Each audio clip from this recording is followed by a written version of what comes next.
नमस्कार फ्रेंड्स, मैं रविंद्र कुमार महतो एक बार फिर अपने YouTube चैनल RKTC धनबाद पर आप लोगों का स्वागत करता हूं। हम लोग डीसी मशीन डिस्कस कर रहे थे और आज इस सीरीज़ में हम लोग डिस्कस करेंगे characteristics of DC series generators. ठीक है, तो सबसे पहले हम लोग एक नंबर पर आ जाते हैं मैग्नेटाइजेशन करैक्टरिस्टिक्स, जिसको हम लोग ओपन सर्किट करैक्टरिस्टिक्स भी कहते हैं और शॉर्ट में OCC से दर्शाते हैं। ठीक है, अब देखिए क्या है कि EG0 वर्सेस IF जो कर्व खींचा जाता है उसी कर्व को हम लोग मैग्नेटाइजेशन कैरेक्टरिस्टिक्स कहते हैं या OCC कहते हैं। किसका?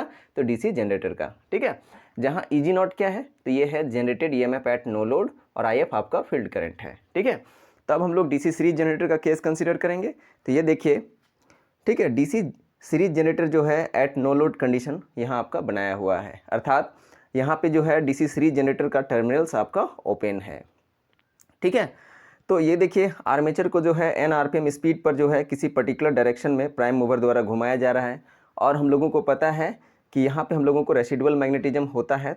ठीक है, और रेसिडुअल मैग्नेटिज्म की वजह से यहाँ पे आपको एक EMF प्राप्त होगा जो काफ़ी कम वैल्यू का होता है, जिसको हम लोग यहाँ अभी EG0 कह रहे हैं। ठीक है, लेकिन क्या है कि टर्मिनल्स ओपन होने की वजह से क्या होगा कि यहाँ आर्मेचर करंट बोलिए या फिर फील्ड करंट बोलिए। ठीक है, यहाँ आर्मेचर करंट IA और फील्ड करंट IF बराबर है और टर्मिनल्स ओपन होने की वजह से यहाँ पे आप IF इक्वल टू 0 प्राप्त करेंगे। तो ये देख लीजिए यहाँ पे हमारा जो है फील्ड करंट IF आपका 0 हो रहा है, इसलिए डीसी सीरीज जनरेटर के केस में ठीक है OCC या मैग्नेटाइजेशन कैरेक्टरिस्टिक्स जो है बनाना संभव नहीं है। इसलिए डीसी सीरीज जनरेटर के लिए OCC या मैग्नेटाइजेशन कैरेक्टरिस्टिक्स का हम लोग स्टडी नहीं करते हैं, यानी डीसी सीरीज जनरेटर के लिए यहाँ OCC ठीक है आपका नॉट एप्लीकेबल होगा। अब हम लोग इंटरनल कैरेक्टरिस्टिक्स डिस्कस करेंगे। किसका? तो डीसी सीरीज जनरेटर का। ठीक है, तो ये देखिए दूसरा नंबर पर हम लोग इंटरनल कैरेक्टरिस्टिक्स लेकर के आए हैं और यहाँ हम लोग जो है EG वर्सेस IA कर्व खींचने वाले हैं। ठीक है, तो EG है क्या? Generated EMF at load condition और IA आपका आर्मेचर करंट है। ठीक है, तो यहाँ पे आ जाते हैं DC series generator at load. ठीक है, तो एक डीसी सीरीज जनरेटर को लोड कंडीशन पर कंसीडर किए हैं। यहाँ देखिए टर्मिनल्स पर लोड लगाया गया है और लोड को हम लोग वेरिएबल रख रहे हैं और वेरिएबल लोड को वैरी करके हम लोग जो है आर्मेचर करंट IA को यहाँ वैरी करेंगे। ठीक है, यहाँ देखिए आर्मेचर को प्राइम मूवर द्वारा n RPM स्पीड पर किसी पर्टिकुलर डायरेक्शन में घुमाया जा रहा है। ठीक है, और आपको जो यहाँ EMF प्राप्त होगा ठीक है आर्मेचर पर, उसको हम यहाँ EG कह रहे हैं। ठीक है, यहाँ देखिए आर्मेचर करंट IA ठीक है, फील्ड करंट IF और लोड करंट IL ये तीनों जो है बराबर होता है सीरीज कनेक्शन में होने की वजह से, और FW क्या है? फील्ड वाइंडिंग है। तो यहाँ पे हम लोग लोड को वैरी करके आर्मेचर करंट IA को वैरी करने वाले हैं। ठीक है, अब हम लोग आ जाते हैं from armature equivalent circuit of A DC generator. Previous video में हम लोग देखे थे डीसी जनरेटर के आर्मेचर का इक्विवेलेंट सर्किट, वहाँ से हम लोग कुछ केवीएल इक्वेशंस जो है ड्रॉ किए थे और वो सब केवीएल इक्वेशंस में से एक इक्वेशन आपका ये भी था। ठीक है, जहाँ EG0 equal to EG plus del VAR होता था। ठीक है, तो इस इक्वेशन को हम लोग अरेंज करेंगे तो ऐसे अरेंज कर सकते हैं EG equal to EG0 minus del VAR। ठीक है, जहाँ EG क्या है?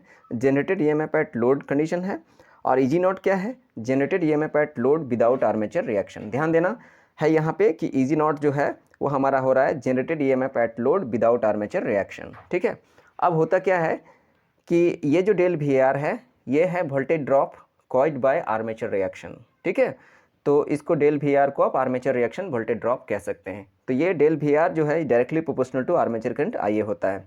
ठीक है, तो यहाँ प्रोपोर्शनलिटी साइन को हटा करके बराबर का साइन यहाँ पे यूज़ करेंगे तो यहाँ आपको एक प्रोपोर्शनलिटी कांस्टेंट लग जाएगा, जिसको हम लोग B कह रहे हैं, अर्थात डेल VAR इक्वल टू आप लिख सकते हैं B इंटू IA। अब देखिए EMF इक्वेशन से हम लोग ऐसा लिख सकते हैं EG0 is directly proportional to flux phi, और फ्लक्स फाई जो है यहाँ पे आपका प्रोपोर्शनल हो जाएगा IA का, इसलिए ऊपर वाला इक्वेशन को ऐसे लिख सकते हैं EG0 is directly proportional to IA।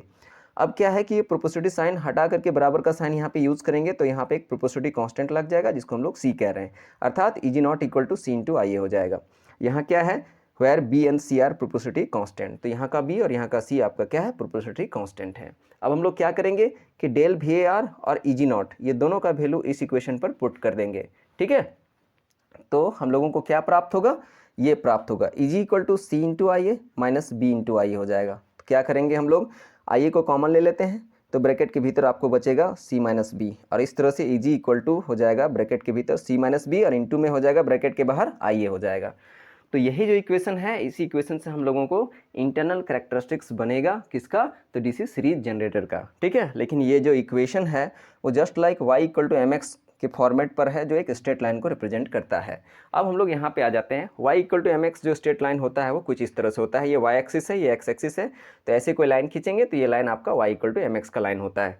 यहाँ अगर आप थीटा लेते हैं तो टेन थीटा को हम लोग m कहते हैं और इसी m को यहाँ पे स्लोप कहा जाता है। ठीक है, तो कुल मिला के हम इस इक्वेशन से इंटरनल कैरेक्टरिस्टिक्स बनाने वाले हैं डीसी सीरीज जनरेटर का। लेकिन जो इंटरनल कैरेक्टरिस्टिक्स होगा, ठीक है, वो कुछ इस स्ट्रेट लाइन को पालन करता हुआ मिलेगा। लेकिन ये स्ट्रेट लाइन जो है इंटरनल कैरेक्टरिस्टिक्स के लिए पूरी तरह से पालन नहीं होता है। ठीक है, कुछ हद तक पालन होता है। ठीक है, तो अब हम लोग देखिए यहाँ पे हम लोग आ जाते हैं कि ये देखिए हमारा इंटरनल कैरेक्टरिस्टिक्स जो है 0 से स्टार्ट होकर के, ठीक है, ईजी नॉट डैश से स्टार्ट होगा। और ये ईजी नॉट डैश जो है आपका होता है ड्यू टू रेसिडुअल मैग्नेटिज्म। ठीक है, तो ठीक, चलिए हमारा कर्व जो है ईजी नॉट डैश से स्टार्ट हो रहा है। ठीक है, और उसके बाद देखिए y equal to m x straight line जो है यहाँ से यहीं तक आपका पालन होता है। ठीक है, इसके बाद क्या होता है कि आपका जो है आई आपका ज़्यादा वैल्यू होने लगता है। तो आई का जब वैल्यू बढ़ जाता है तो उस समय क्या होगा आपका कि फील्ड पोल्स जो है वो सैचुरेट करने लगता है। उससे क्या होगा कि आई का वैल्यू आप बढ़ाते जाइए, लेकिन जो फील्ड पोल्स का फ्लक्स का प्रोडक्शन का रेट होता है वो आपका स्लो हो जाता है। इसलिए क्या होगा, ईएमएफ प्रोडक्शन का रेट भी स्लो हो जाएगा और फाइनली ये जो कर्व है आपका बैंड करने लगता है। तो यहाँ से यहाँ तक जो बैंड हो रहा है इसको हम लोग सैचुरेशन रीजन कह सकते हैं। ठीक है, तो ये देखिए यहाँ से स्टार्ट होकर के, ठीक है, ऐसे y equal to m x जो है यहाँ तक पालन हो रहा है। कुल मिला के बोलिएगा तो y equal to m x का फॉर्मेट यहाँ से यहाँ तक पालन हो रहा है।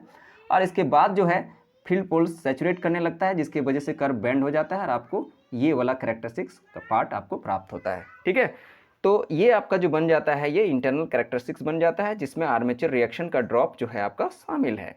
ठीक है, अब देखिए क्या है कि एक केस है कि मान लीजिए हम लोग डेल वी ए आर को जीरो करते हैं, माने आर्मेचर रिएक्शन को हम लोग जो है इग्नोर करते हैं। इन दैट केस क्या होगा, b इक्वल टू जीरो होगा। तो b इक्वल टू जीरो होगा तो ये जो इक्वेशन है वो आपका इस रूप में आ जाएगा, E G not equal to C into I A. अब क्या है कि ये जो स्लोप है आपका, यहाँ देखिए यहाँ का स्लोप c माइनस बी है, लेकिन यहाँ का स्लोप c है, अर्थात ठीक है इस पर्टिकुलर केस के लिए जो है स्लोप आपका अधिक है। स्लोप अधिक है इसलिए आपका जो कैरेक्टरिस्टिक्स होगा, इंटरनल कैरेक्टरिस्टिक्स होगा, जस्ट इसी के फॉर्मेट में होगा, लेकिन इसका स्लोप थोड़ा सा ज़्यादा होगा, यानी ऊपर चला जाएगा। यानी इस केस के लिए अगर बात करेंगे तो हमारा इंटरनल कैरेक्टरिस्टिक्स जो है उसका स्लोप ज़्यादा होने की वजह से वो ऊपर शिफ्ट कर जाएगा। ठीक है, तो ऊपर वाला भी आपका इंटरनल कैरेक्टरिस्टिक्स है, लेकिन ये विदाउट आर्मेचर रिएक्शन हो जाएगा। और नीचे वाला जो है इंटरनल कैरेक्टरिस्टिक्स है जिसमें आर्मेचर रिएक्शन का इफेक्ट जो है वो शामिल है। तो नीचे वाला ही जो है इंटरनल कैरेक्टरिस्टिक्स हम लोगों को स्टडी करना है, जिसमें आर्मेचर रिएक्शन का इफेक्ट आपका शामिल है। तो इस तरह से ये दोनों ही जो इंटरनल कैरेक्टरिस्टिक्स है उसके बीच का जो गैप है ये आपका डेल वी ए आर है। ठीक है, अब ये देख लीजिए यहाँ पे आई ए क्या है, आई ए रेटेड है। आई ए रेटेड का मतलब होता है आर्मेचर करंट का मैक्सिमम वैल्यू जहाँ तक आपका जनरेटर सेफ है, तो हमको वहीं तक लेकर के ये कर्व को कंटिन्यू करना है, यानी हमारा कर्व जो होगा वो आई ए रेटेड तक ही रहेगा। अब देखिए आई ए रेटेड पर देखेंगे अगर आप तो ये देखिए ईजी है, ठीक है, और ये देखिए डेल वी ए आर है। इस तरह से ईजी और डेल वी ए आर को आप जोड़ेंगे तो आपको ईजी नॉट प्राप्त हो जाएगा। ये जो आपको यहाँ से यहाँ देख रहे हैं ये जो है ईजी नॉट है, और ये देखिए ईजी है और ये डेल वी ए आर है, अर्थात ईजी और डेल वी ए आर को आप जोड़ेंगे तो ईजी नॉट आपको प्राप्त हो जाएगा। और इस तरह से ये इक्वेशन आपका सेटिस्फाई हो जाता है। अब हम लोग एक्सटर्नल कैरेक्टरिस्टिक्स डिस्कस करने वाले हैं, किसका, तो डीसी सीरीज जनरेटर का। ठीक है, तो ये 3 नंबर पर आ जाते हैं एक्सटर्नल कैरेक्टरिस्टिक्स। हम लोग यहाँ जो है V वर्सेस IL कर्व खींचने वाले हैं, जहाँ V क्या है तो लोड टर्मिनल वोल्टेज है और IL आपका लोड करंट है। ठीक है, तो अब यहाँ पर आ जाते हैं DC series generator at load condition. ठीक है, यहाँ देखिए टर्मिनल्स पर लोड कनेक्ट किया गया है और लोड को वेरी करके हम लोग आर्मेचर करंट IA को यहाँ वेरी करेंगे।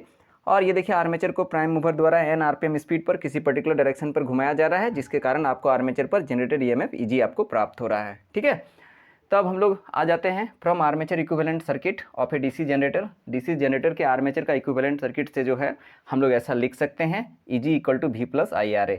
ये प्रीवियस वीडियो में आपको बताया गया है। तो इस इक्वेशन को जो है हम लोग ऐसे लिख सकते हैं V equal to EG minus IRA।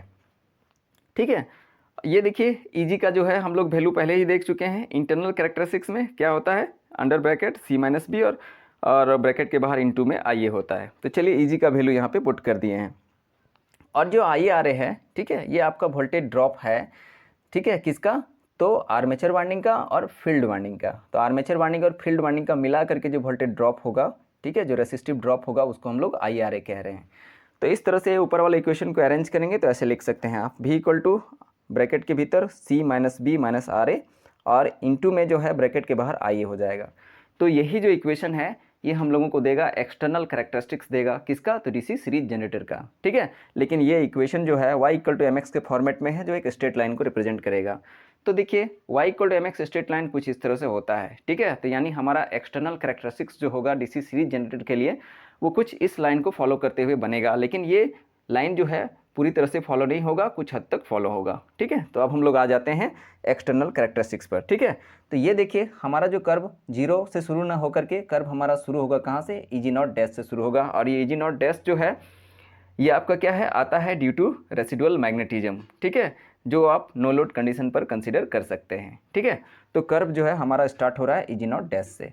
अब देखिए कर्व यहाँ तक आया, उसके बाद देखिए यहाँ से यहाँ तक जो कर्व है वो y equal to m x के फॉर्मेट को पालन करता है।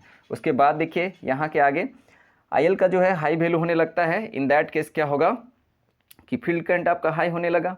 इन दैट केस क्या होगा कि फील्ड पोल्स जो है सैचुरेट करने लगता है, और सैचुरेट करने के कारण IL आप बढ़ाइए, लेकिन क्या होगा? फील्ड पोल्स का जो फ्लक्स का प्रोडक्शन का रेट होता है वो स्लो हो जाता है, जिसके कारण EMF प्रोडक्शन का रेट स्लो हो जाता है और कर्व आपका बेंड कर जाता है। तो जहाँ से कर्व बेंड करता है इस रीजन को हम लोग सैचुरेशन रीजन कहते हैं, ठीक है। तो ये जो कुछ आपको प्राप्त हुआ this is called external characteristics of A DC series generator, ठीक है।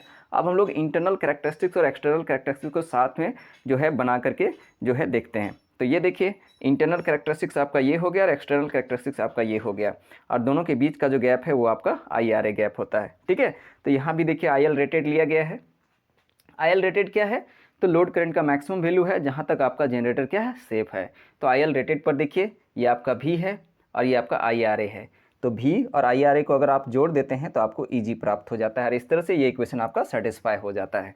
तो इस तरह से हम लोगों ने यहाँ इंटरनल कैरेक्टरिस्टिक्स भी देख लिया और एक्सटर्नल कैरेक्टरिस्टिक्स भी देख लिया, किसके लिए? तो डीसी सीरीज जनरेटर के लिए। आशा करते हैं ये वीडियो आप लोगों को पसंद आया होगा। वीडियो पसंद आता है तो वीडियो को लाइक करें, दोस्तों के साथ शेयर करें, और चैनल्स पर नए हैं तो चैनल को सब्सक्राइब कर लें। धन्यवाद।